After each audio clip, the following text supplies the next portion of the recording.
we see this man, John the Baptist, boldly confront Herod with his sin. Now, confronting anybody with what they're doing wrong, other than our kids, is pretty hard to do. But it's harder when they are people of great authority and power.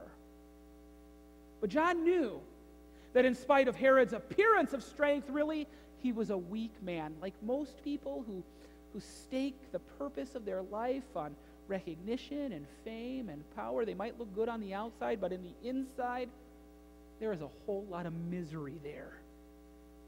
And so John tells him the truth. He says, you're falling.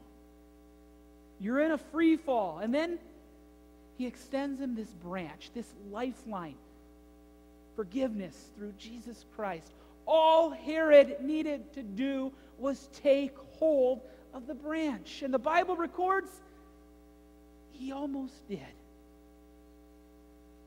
Herod had this inkling that John was right, but he just couldn't quite put his finger on it. See, his thoughts were actually provoked when John called out his sexual sins. He knew that what he was doing didn't feel quite right. And then he wanted to hear more, we're told. The Bible says that Herod even protected John. See, the problem was, on the other hand, there was this woman, Herodias, and her daughter, and they had some enticing things to say too.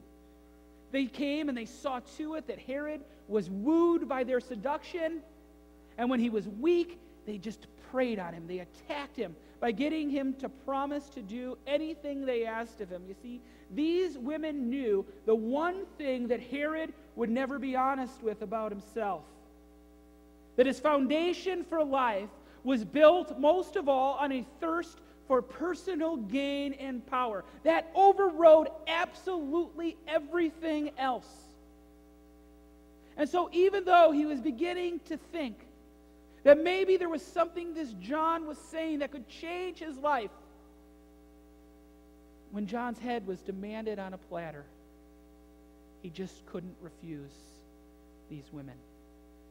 Because he didn't want to lose power. He didn't want to lose face in front of all of those guests that had gathered. But in this story, what you have is Herod in a free fall. And this branch being extended to him. But he just chose to rely on himself. And he silenced John. And when he did, he became deaf to God. And the fall continued. Through Herod, we learn there is one thing that doubt does for absolutely every one of us who is here. It leads all of us to look to the foundation of our life, that thing that we turn to, that person that we turn to in our confusion and in our fear. What is our rock? That's what we go to when we're in doubt. Today, Jesus is crying out to be that rock, and he says, hey, all of you who are weak and who are heavy laden, who are weary and burdened, who are doubting, come to me and I will give you rest. I will be that lifeline. But there are a whole lot of other things that are crying out too, whether they be money or recognition or comfort or happiness, or as was the case with Herod, power. Those are the flimsy little twigs that get thrown at us throughout our life.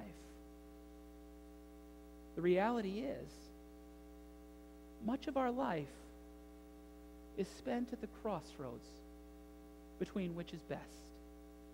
Here in this story, we have John the Baptist. Didn't fall away, even though it meant death. And to be so faithful sounds good. We have Herod, though, who couldn't even make it through a cocktail party without making a self-centered decision to fall. Now, as easy as it would sound to know which is best, or as easy as it would be to pass judgment on Herod, the truth is, we spend a lot of our life in doubt between which way to go. For instance, God calls all of us to sacrifice. And one part of our mind says, you know what, I really like the nobility of that. I want my life to mean something.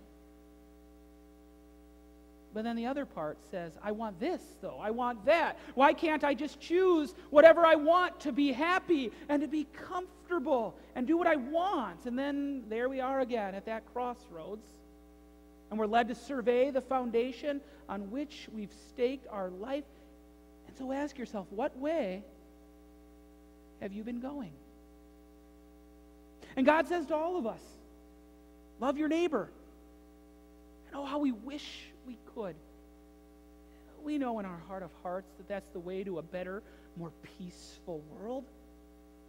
Like Herod, we hear that preaching, and it sounds like it just might be the answer. But oh, how hard it seems when somebody hurts us. When they begin to seem unforgivable and unlovable. And then there's Jesus saying, follow me. Deny yourself and follow me. And to a part of us, that sounds really wise. Because we can look back on our life and see all the messes we've gotten ourselves in when we've followed our own way. But money also cries out for us to follow. Recognition cries out. Comfort screams out for us. And if those things mean too much to us, doubt that Jesus really is our lifeline will creep in and will fall. So what is the thing that has the greatest emotional attachment in your life? That thing that most seeks to pull you apart from your life with Jesus Christ? Is that thing winning?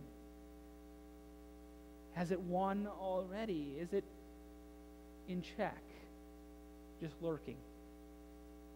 It's important that you recognize that it's there and that you be honest about it, because Herod wasn't. And he fell.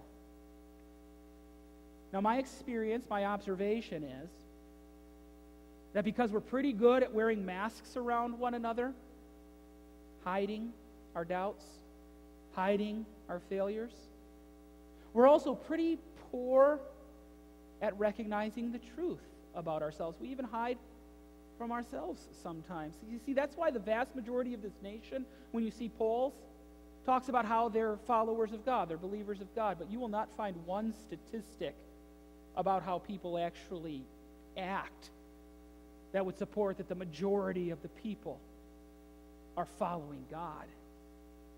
There's even a simple truth that we're confronted with amongst our assembly here today, and it's something we just don't like hearing much about.